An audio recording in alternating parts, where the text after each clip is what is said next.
तर मुंडेंविरोधातील माझ्याकडील पुरावे एसीबीला देणार असल्याची माहिती अंजली दमानी यांनी दिली आहे। एसीबीनं आज मला पुरावे देण्यासाठी बोलावलंय। मुंडेंची केलेल्या घोटाळ्यांचे पुरावे देणार असल्याचं अंजली दमानी म्हणाल्या।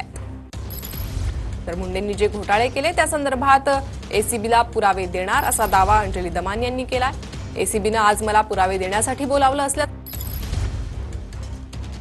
एक तर लोकायुक्तांची जी बैठक आहे ती 16 जूनला आहे आणि या बैठकीत त्यांनी सगळ्यांना बोलवलंय। म्हणजे त्याच्यात मुख्य सचिव महाराष्ट्र शासन, सचिव कृषी आणि डीजी महाराष्ट्र पोलीस यांना देखील त्या हिअरिंगसाठी लोकायुक्तांनी आमंत्रण दिलंय।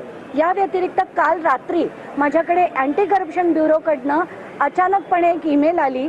2 महिन्यापूर्वी मी जी कंप्लेंट केली होती त्याच्यावर मला 2 दिवसात तुम्ही हजर राहा असं सांगण्यात आलं। आज आता इथे बैठक होती म्हणून मला जाता आलं नाही, पण उद्या मी त्यांच्या पुढे जाऊन माझ्याकडे आहे नाही त्या सगळ्या गोष्टी, सगळे स्कॅम्स मी त्यांच्या पुढे मांडणार आहे।